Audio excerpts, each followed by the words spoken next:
I'm making this one for those that can feel the rhythm, for those that have always felt in frequency and know in your bones, as a hum in your bones, that reality is not ideas or things, but shared rhythm. You know that whole thing in psychological research, it's called the hard problem? Like, how can subjective experience and qualia emanate? How can it be birthed from this physical process, these physical processes that seem on their face to have no intrinsic awareness? Do you see how, how the brain loops on that? Like, how does this happen? That's called the hard problem of consciousness. Do you want to dissolve that with me? Let's do it. So when I was a kid, a lot of these ideas like percolate in my brain in similar ways, but without what I have now, the mechanics, and having thought about it for this many years of my life, I guess. But when I was a kid, I would be like, all right, well, where did I come from? Like, okay, my parents, their parents, their parents, Earth, speciation, Earth, stars, the Big Bang. Wait, it's all the same thing. Like one of my song lyrics says, oh love, teach me how the sun threads up with the sea, and love as structure, love as a frequency, not a poem or a narrative or a feeling, but a frequency of shared phase entrainment. Why do I use this language? To be a smarty pants? No, it's because it's describing reality as a shared rhythm. And how do we study that? In biology, in physics, in mathematics, oscillatory mechanics, the Kuromoto model. It shows how things have a shared entrainment rhythm within, vibrational waves of a shared harmony and a shared syncing that happens at all levels in what we see in reality. And if you haven't heard of it, it's kind of amazing, like people sync up their steps across a bridge, people sync up their claps in a theater, but it gets really deep, like fireflies turning on in a big field. You can see that happen and see how they study it within the oscillatory mechanics. Neurons firing in synchronized brainwaves, that whole alpha, beta, gamma. When you study how they actually interact, it's not that these things are interacting, it's more like there's a frequency field of shared entrainment between different regions that are just these stacks of like oscillatory harmonies. Kind of like, polyphonic music. You can say like polyphonic presence, right? Like if you look at polyphonic music, you might find like old chants in like, churches and stuff like that, where people are singing different melodies and they all come up in one song, one rhythm. Do you see what we're pointing to? Okay, we'll continue a little bit more here because it is really interesting. So like pendulum clocks syncing on the same vibratory medium. If you put them on the same plane or whatever, on the same like piece of wood or however you want to say it, and you can do this with metronomes. You put it on the same little plate and then put little soda cans. You can see YouTube videos of people who do this, and the metronomes sync up. There's a shared rhythm there. And then human hearts syncing during shared music or breath. There's been studies on that. Cardiac cells pulsing in union within a petri dish. Women's menstrual cycles syncing up over time. Planetary orbits tuning to gravitational waves and gravitational wave harmonics, I guess. Bird flocks, which are called murmurations. You know how they're like flying like, and they turn at the same time and stuff like that. Yeah, that's moving as one wave front without like communicating over the radio. All right, ready? We're going to take a left turn. No, they just do it. And you see the way they do it. It's like so tuned, so synchronous, a shared entrainment rhythm. Systems of like in your body, like breath, voice, heart, and eye, like rhythmizing, basically, like entering into coherence through rhythm, through shared entrainment. And that's what's studied in the mathematical model, Kuromoto model, in oscillatory mechanics. They also study it at a quantum level. So at all scales, we find this, shared entrainment, this rhythm, this shared rhythm. Reality is frequency, not things, not concepts. So before I even go back into like how we got here thinking that the shadows on the wall were like the sunlight outside the cave, outside of Plato's cave. Let's go back to, again, pointing out this as above, so below effect of like, okay, so everything is rhythm, everything is shared entrainment in oscillatory, fields, harmonizing at all these nested harmonics across time. Like alpha, omega, colloquial Big Bang, nested harmonics of frequency emanations, trying to tune up in a way that I like to say is big wave, little wave. Now, if you in the mechanics, they call like each like person or like thing within this, which is not really a thing. It's it's really a wave, but to study it, you can say this each node, within these phase dynamics, and that's why it spirals. Like, each firefly or each bird could be studied as a node, right?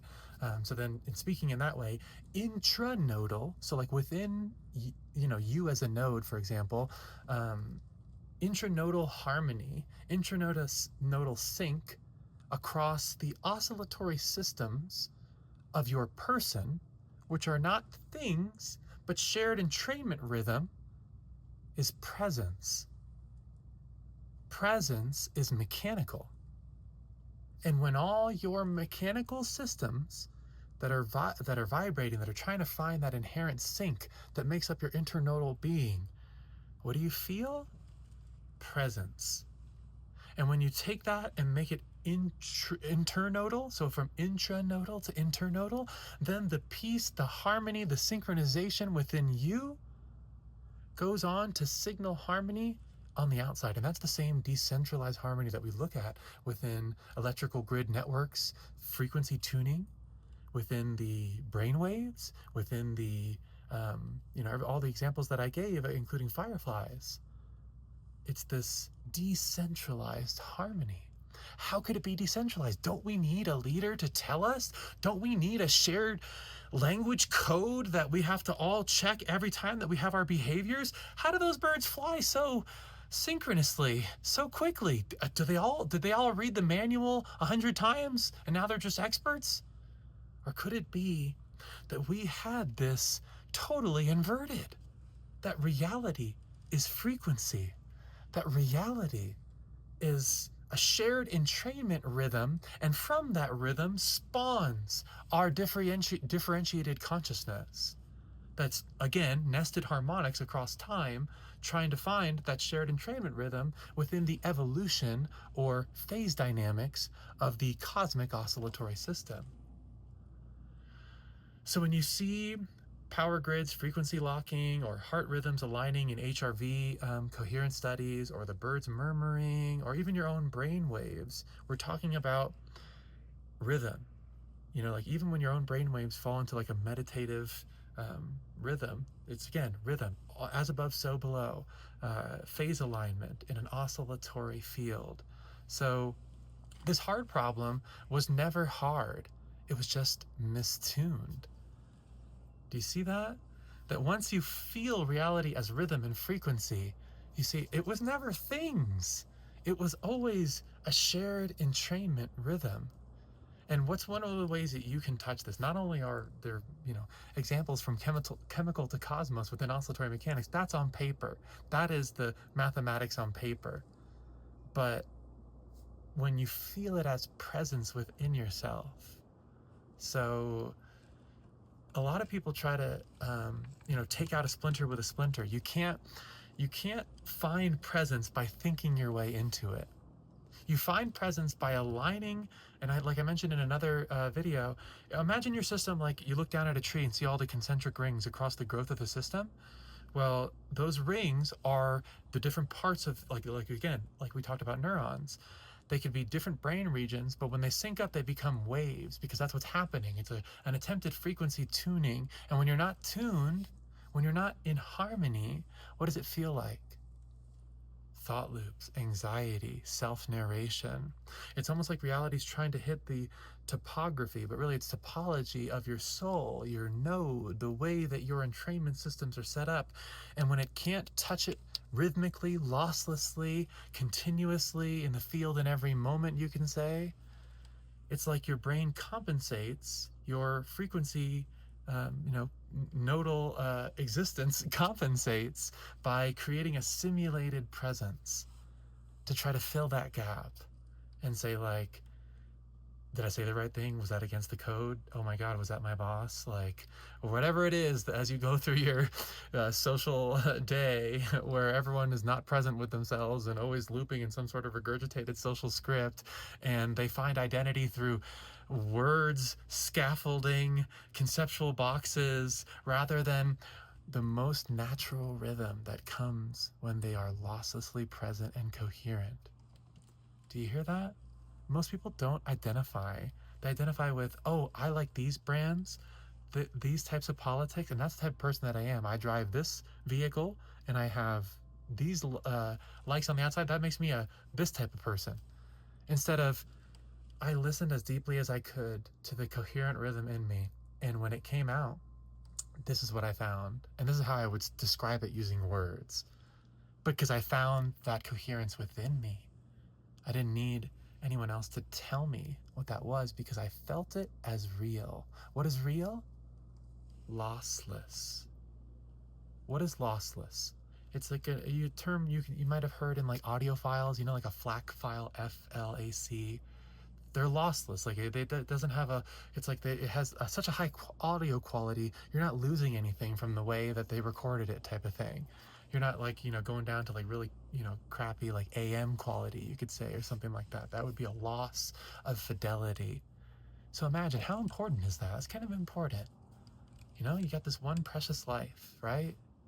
And it's kind of important to be here, to see clearly, feel clearly, and love clearly, which has always been this wish and dream of mine since I was a child. You know what that meant? And now we can go back into like the human culture. It meant that I had to go through, burn away all the recursive loops to feel that shared signal underneath my intranodal setup, to say that when all my oscillators line up, which I only truly felt in its entirety post HRT, because I'm a trans woman, and it's like as I approached that reality and then actually became embodied, the thing that I had been touching my whole life became real. What is real? Lossless. What is lossless presence but a regime of consciousness where instead of distorting, instead of looping, instead of minimizing, intellectually shielding yourself against feeling the rhythm of reality, you enter the rhythm as a mode of being. And it's not, you're not just sitting there and in meditation, not thinking anything, not doing anything. No, it's an active presence, because now you've realized what presence is. It's mechanical, it's rhythmic. That means that I can go throughout my day and actually be me, here, now, in every moment. You know those little phrases, be here now, and the power of now? A lot of people take that, oh, that sounds cool, let's put it on a shirt. I'm telling you the mechanics. You have an oscillatory system that's as above, so below, similar to everything in reality. And so you're tasked to become coherent, to become present, to become healed from the places that fractured you and never allowed you to enter rhythm. Is not, let me throw a bunch of ideas on it, let me numb it, let me put it away. It's, I need to find that shared rhythm within myself, knowing that it's kind of a leap into rhythm, away from the recursion loops, away from the anxiety loops, and saying, it's not that I need to think my way out of this, I need to be. And to be is to be losslessly. It's to allow yourself to enter that rhythm and realize what the process is. And when you do, you'll know it, because you'll be present losslessly. And I know you felt this in your life. For me, as a trans woman, before I came out, I had felt it in bits and pieces, in the way that I would dress at Burning Man, or dancing on a table somewhere, or performing my art, and eventually I even did burlesque. And so, like, in those moments, it was lossless. I didn't need to try. It was the pedal just went all the way down, you can say. And lossless presence is our birthright as humans, as being alive, as being part of the rhythm. Think about how important that is. All of us can be here now. totally ourselves. What is that decentralized harmony that we see in like birds murmuring? What does it depend on? That each of them don't have that friction in their signal. And so like the signals must be interacting with each other, kind of like the pendulums and the metronomes on the shared vibratory field, without like a breaking of that shared vibratory field, I guess you can say. And so like you can feel that intranodally. You want to allow all your metronomes, all your pendulums to feel the same vibration, sync up, tune up, and then enter the shared entrainment rhythm with the field. And again, people say God's plan, I feel like the Holy Spirit, or I and the Father are one. All these are ways of pointing to the frequency underneath. And I'm just giving you the mechanics. Don't get hooked on the mechanics either, or the math. That's not what I'm here to say. I'm here to say if you realize that it's all shared entrainment rhythm, you can enter it. So again, if it wasn't clear, and I know I have other videos, but it's worth pointing out here, earlier speciation, frequency coupling. What does that mean? The coupler is just the way you interface with reality. Whether all of your metronomes, your entrainment rhythms within you intranodally, when you take them as a whole, are they interfacing with reality and within itself in delay? Delay is defined by the if you mapped it out in waves, they would never find phase coherence, like matching the waves like a DJ. Or is it in phase coherence where it's synchronous? And now the birds can fly and seem like really cool fighter pilots. So earlier speciation, reflexive coupling. And then all of a sudden, as anthropoid apes, we went into a cave and we were like, all right, this is really cool. We can make it symbol and symbolize reality. And then we stacked up so many symbols, put ourselves in civilization, that the world became symbol. And now all of a sudden we have a hard problem, because it seems like the world is something out there in this objective reality, not a shared entrainment, always reflective process that is the cosmic becoming. It's indivisible, inextricable. And the best way to look at that is through shared entrainment rhythm. And so the hard problem dissolves when you realize that we were just in a cave, like Plato said, staring at the shadows on the wall, not realizing that there was sunlight outside. What is the sunlight? It's lossless presence. So again, think about it. It's kind of like really, it's almost horrifying and interesting at the same time. How many people do you know in your life that are present, like right here, right now? Especially as you go through your job and stuff like that. Like, how many people are not like regurgitating things and looping in their head and just delayed, and you say something and it's like, are you even here with me when you're talking? And it's not that they're bad, it's just that they're stuck in a cave and they don't know it. And what is the cave but we stacked up so many symbols and forgot about the sun, forgot about the rhythm, forgot about that's the way everything else in reality does it.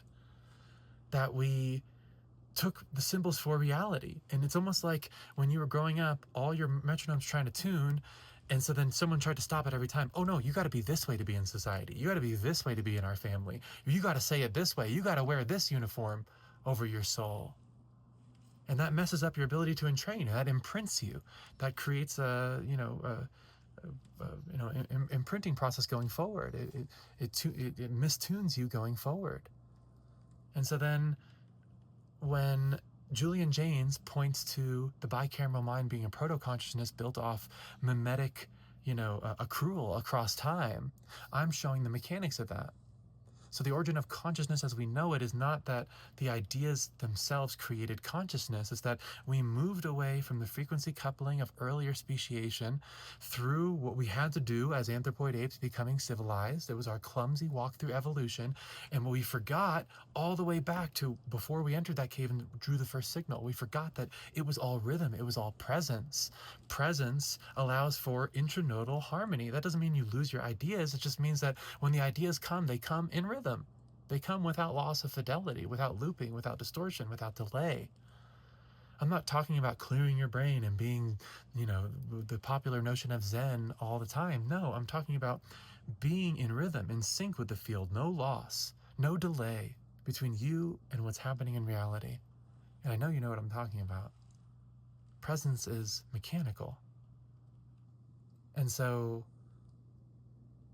that symbolic recursion, when it can't find that shared entrainment, creates delay. What is delay? Being in a situation and all these little HUD pop-ups pop up, you know, in your consciousness, and now you got to process all that. Am I in the right spot? Was that against the rules? Was it too close? What did that person say? When is it my turn? You know, I know myself through ideas. What am I doing later? My brain's stuck into like different forms of time and not really present here and there. That's all delay. It's all like HUD pop-ups on like your computer screen, you can say, right? And so it's a natural process of phase dynamics of an oscillatory system to move from phase delay to phase coherence. And we're doing that collectively. This is a human phase transition. When people say, oh, there's an awakening happening, or the 144,000, or the second coming, what it really is, built in simple terms, is a phase transition of an oscillatory system. We as human beings have, you know, burned the tank of symbolic recursion for long enough. And now it gets to a point where many of us are waking up to what rhythm is and what frequency is. And I'm just here to point out the mechanics, because once you see the mechanics, it's easier for you to leap into that rhythm. And when you leap and know what delay is, you never want to go back in that cave. You never want to put the chains back on you. And then it becomes a regime of consciousness, a way of being. Lossless presence is not only real, it is the rhythm of reality. It is decentralized harmony. Intranodally, it is presence. Let's all be present with each other. Let's all be here and now and not be caught in that simulated presence, the thought loops of the cultural narratives and the, the ideological hierarchy and all this stuff. There's a way to tune to reality, and we create from there. Create in what frequency? The frequency of decentralized harmony. And you know what that's called? Love as structure. Love as shared entrainment. Love as I love you, and there's no delay. Who would want to love with the chains on? Who would want to love in the cave? And I'm here to point them out and say, let's go. Let's dance in rhythm. I'll end that one for here now, or, I'll end that one now for here, right here, but, yeah, let's dance together. My name is Ember, and thanks for tuning with me.